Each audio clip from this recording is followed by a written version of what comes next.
যে কাজটি একজন রাজনীতিবিদের করার কথা ছিল অথবা একজন সমাজকর্মী করার কথা ছিল, যে কাজটি একজন নায়ক, তিনি যে চলচ্চিত্রের নায়ক না, বাস্তব জীবনের একজন নায়ক, সেই ইলিয়াস কাঞ্চন আজকের আমাদের এই প্রতিষ্ঠাতা সভাপতি, উপস্থিত সংগঠনের নেতৃবৃন্দ, দেশের বিভিন্ন প্রান্ত থেকে আগত প্রতিনিধিবৃন্দ, সম্মানিত গণমাধ্যম কর্মী এবং উপস্থিত সকলকে জানাই আন্তরিক শুভেচ্ছা ও অভিনন্দন।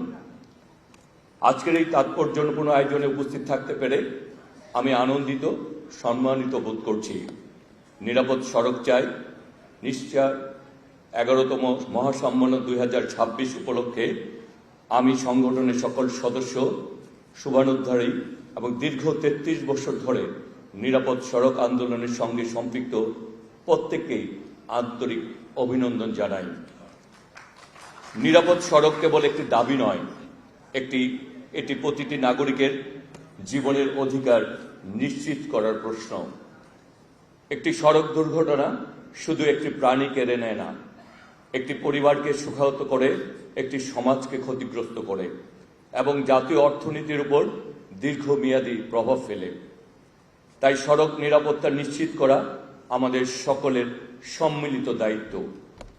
নিরাপদ সড়ক চাই গত 3 দশকের বেশি ধরে জনসচেতনতার সৃষ্টি, নীতিগত সংস্কারের দাবি এবং নিরাপদ পরিবহন ব্যবস্থা প্রতিষ্ঠায় যে নিরলস ভূমিকা পালন করে আসছে তা সত্যই প্রশংসার দাবিদার। এই সামাজিক আন্দোলন দেশের সড়ক নিরাপত্তা বিষয়ে জাতীয় সচেতনতা তৈরিতে গুরুত্বপূর্ণ অবদান রেখেছে। তাই আমি নিরাপদ সড়ক চাই এই আন্দোলনকে শুভেচ্ছা জানাই, স্বাগত জানাই, কৃতজ্ঞতা জানাই। মাননীয় প্রধানমন্ত্রী জনাব তারেক রহমানের নেতৃত্বে বর্তমান সরকার একটি আধুনিক, নিরাপদ, জবাবদিহিমূলক যোগাযোগ ব্যবস্থা গড়ে তোলার লক্ষ্যে কাজ করছে। সড়ক অবকাঠামো উন্নয়নের পাশাপাশি আমরা সড়ক নিরাপত্তাকে সর্বোচ্চ গুরুত্ব দিয়ে এগিয়ে যাচ্ছি। উন্নত মহাসড়ক নির্মাণ, ঝুঁকিপূর্ণ স্থান চিহ্নিতকরণ ও সংস্কার, সড়ক নিরাপত্তা ব্যবস্থাপনাকে শক্তিশালীকরণ, ট্রাফিক ব্যবস্থা আধুনিকায়নকরণ এবং সচেতনতা বৃদ্ধির মাধ্যমে একটি টেকসই ও নিরাপদ পরিবহন ব্যবস্থা গড়ে তুলতে সরকার বদ্ধপরিকর। এছাড়া প্রযুক্তি নির্ভর সড়ক ব্যবস্থাপনা, তথ্য ভিত্তিক পরিকল্পনা এবং দক্ষ মানব সম্পদ গড়ে তোলার মাধ্যমে সড়ক নিরাপত্তাকে আরও কার্যকর করার উদ্যোগ গ্রহণ করা হয়েছে।